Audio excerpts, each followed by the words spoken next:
From time immemorial, deserts and seas have been transnational trade routes connecting continents and countries for trade purposes.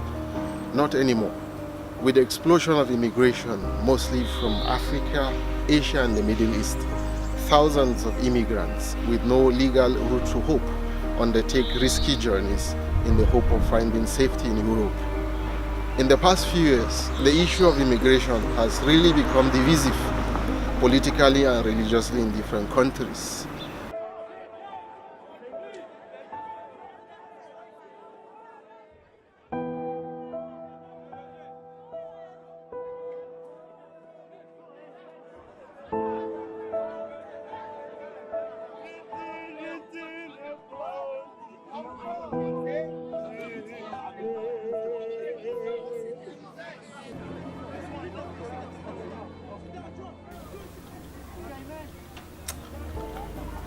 The bag here, the life-saving jacket, and the shoe are all evidences of lives lost through the desert and at sea by immigrants trying to make it to Europe.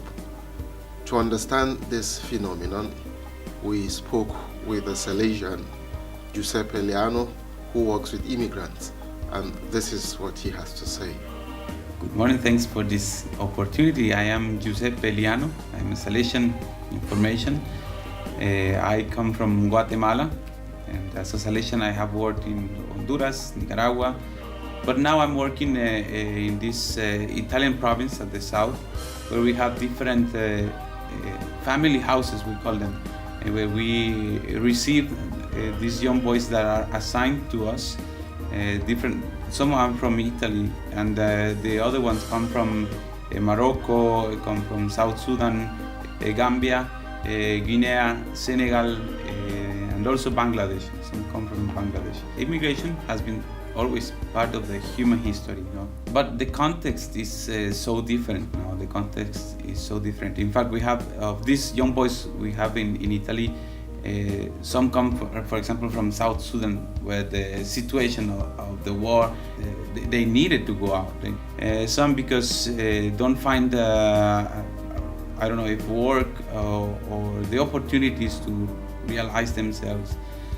Some because think that in Europe they will find a better situation, more money or more opportunities than what they have at home. So this risk is taken not only to save their lives, but to find an opportunity to realize their dreams. Not all of them come with a dream to realize. Some of them have arrived here because as a consequence of a different situation in their countries. And those who come with one dream, the first impact they have is that here in Europe it's not like they were dreaming it was going to be, to easily find the work or to learn easily the language.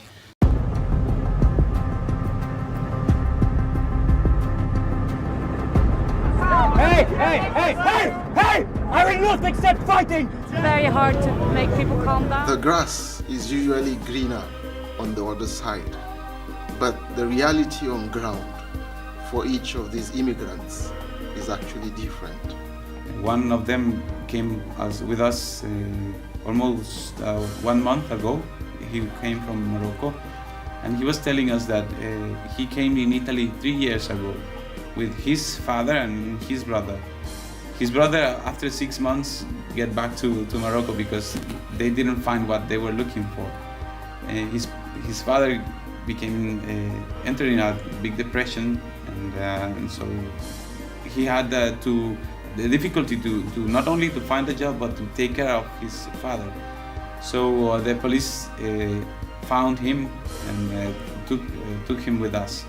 So we started helping him not only to get in touch again with his family, but also to start studying again after 3 years. I can imagine he was living in the Napoli station, and he had to find something to survive. So sometimes he had to steal, sometimes he had to find different friends, so they not only for the food but also for the clothes. So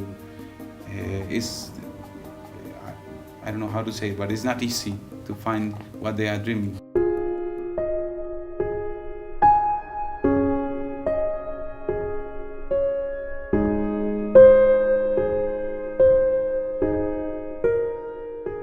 After seeing so many deaths in the sea, the risk is so big, so big.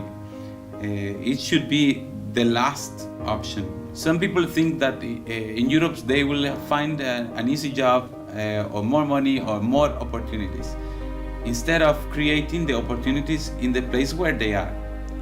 And this should be like a moment of thinking, if I really need to take this risk.